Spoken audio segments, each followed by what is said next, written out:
Salam Kamir, kekaguman ilahi mengarah pada iman dan rahmat.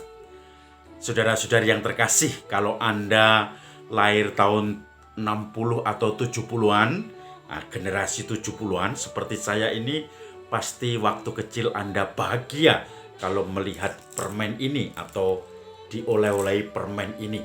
Permen cicak atau telur cicak. Nah, kecil-kecil dulu saya sering mendapat dari nenek saya. Ini kecil-kecil warna-warni.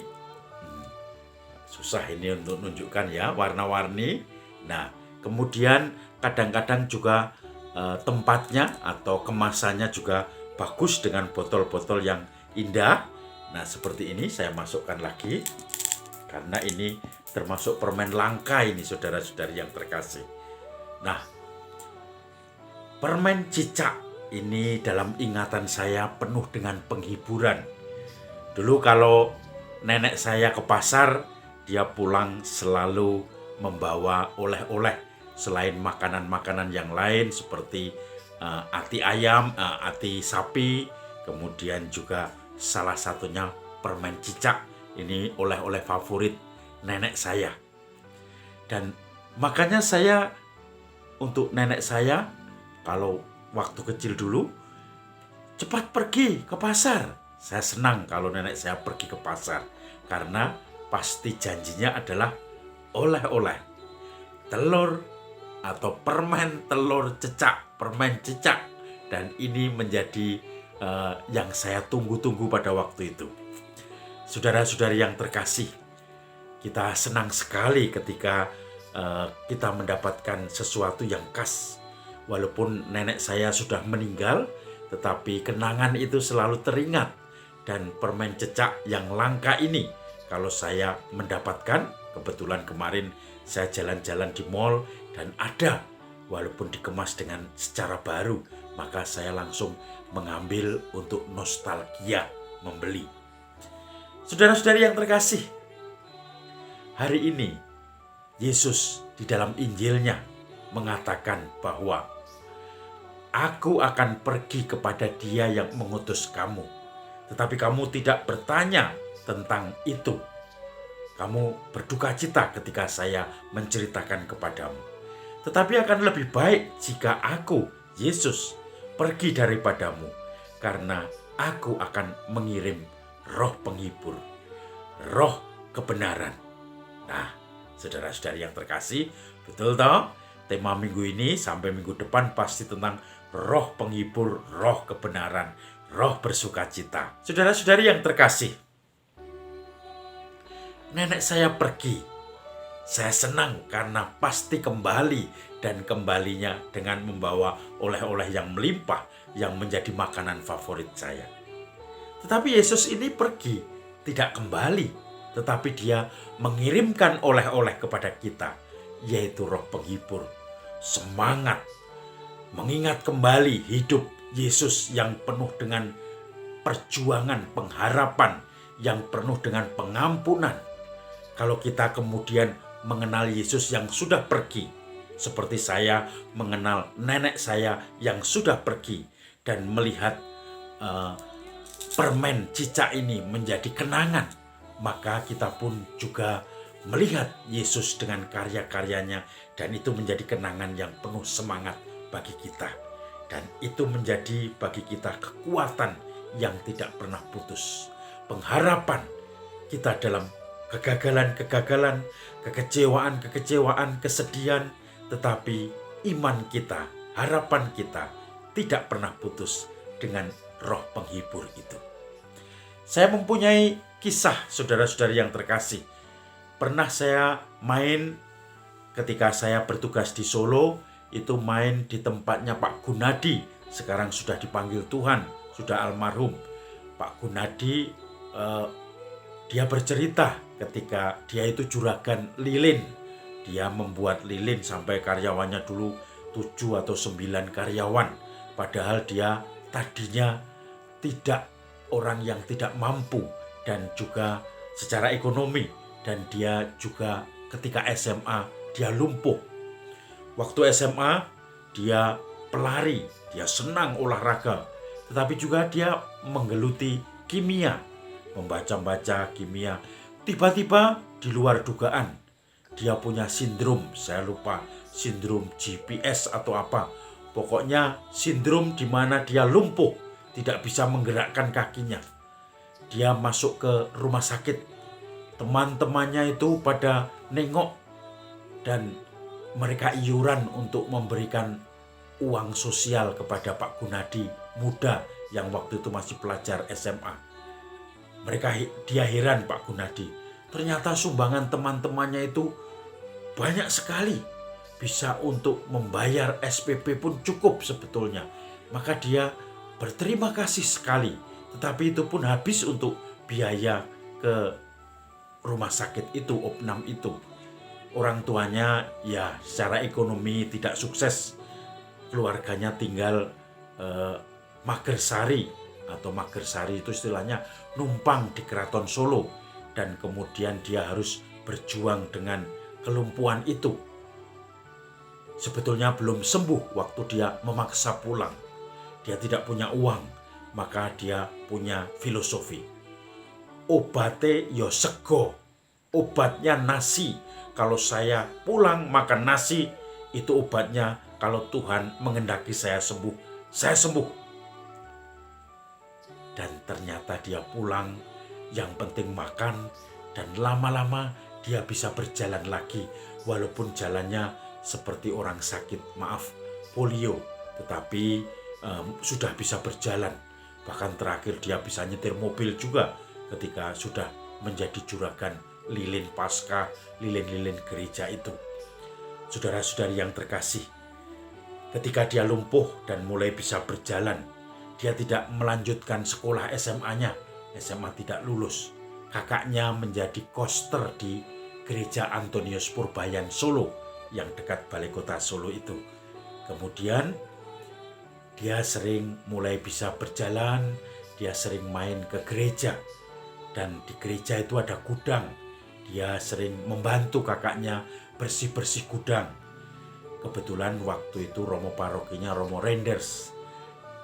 Romo Renders mengatakan itu banyak kotoran lilin, karena kalau di gereja itu selalu ada lilin yang dinyalakan di altar atau di depan patung Maria atau patung Antonius, kemudian meleleh kemana-mana. Oleh koster itu dibersihkan, dikumpulkan sampai berkarung-karung.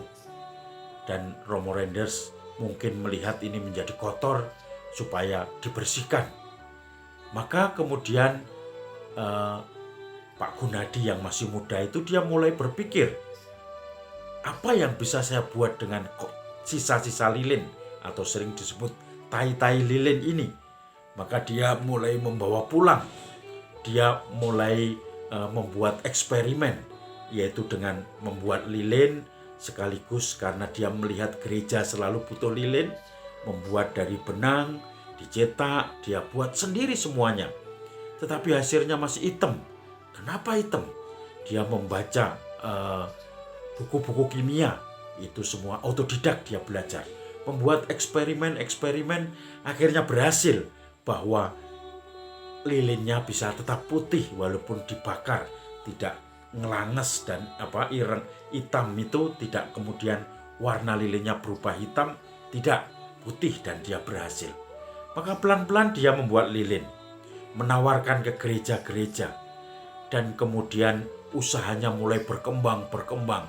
Kalau lilin Paskah dia 1 tahun atau setiap musim Paskah dia bisa membuat sampai ribuan lilin Paskah itu yang dikirim tidak hanya di Jawa tapi di Kalimantan, di Sumatera, di Sulawesi, semuanya dia kirim.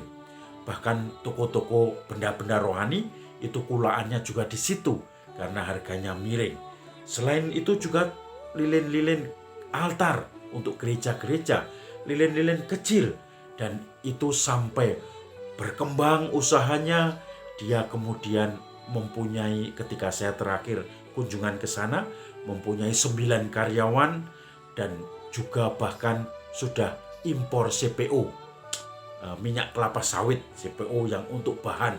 Itu sampai impor, bayangkan. itu berarti sudah mulai besar usahanya. Dan saudara-saudari yang terkasih, dia mulai berkeluarga, dikaruniai putri-putri yang cantik-cantik, yang tumbuh dengan penuh semangat dan juga selalu meneladan bapaknya ini yang berjuang. Bahkan ketika sudah sukses, selalu merasakan syukur pada Tuhan. Nyetir, mengantar anaknya kalau ke sekolah. Waktu itu saya ke sana masih SD anaknya, sekarang pasti sudah gede-gede. Dan kemudian ketika sudah dipanggil Tuhan, dilanjutkan istrinya usaha itu. Saya ketemu istrinya itu di sana dan ternyata istrinya juga dengan semangat melanjutkan usaha pembuatan lilin ini. Saudara-saudari yang terkasih, dari merasa gagal, merasa tidak mampu, merasa mendapat cobaan, lumpuh. Bahkan kalau ke belakang lagi, orang yang sehat sebagai pelari, tanpa ada penyebab apa-apa yang dia ketahui, tiba-tiba kena sindrom itu. Kemudian akhirnya dia lumpuh, tidak bisa buat apa-apa.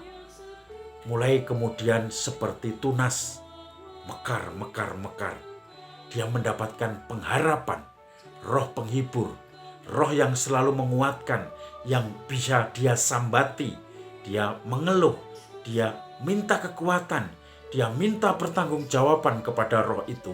Dan akhirnya dia seperti kuncup yang mekar. Dia mendapatkan pintu karena Roh Kudus yang berkarya dalam kerjasama dengan orang-orang di sekitarnya. Kakaknya yang koster, Romo Renders, dan akhirnya juga kepandaiannya dalam hal kimia.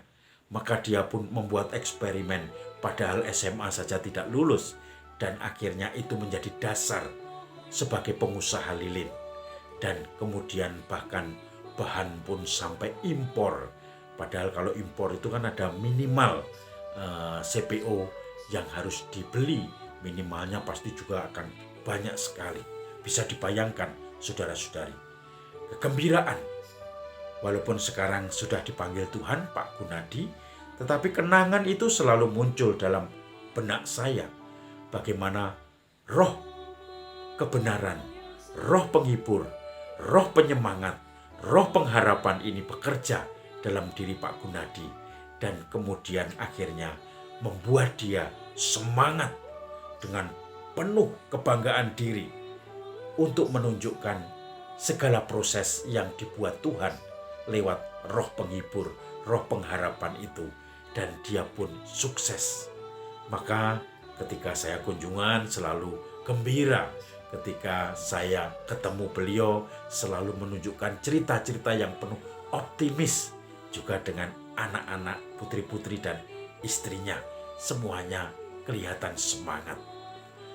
Maka saudara-saudari yang terkasih, mari kita resapkan kata-kata Yesus. Lebih baik aku pergi, karena kalau aku pergi aku akan mengirim roh penghibur.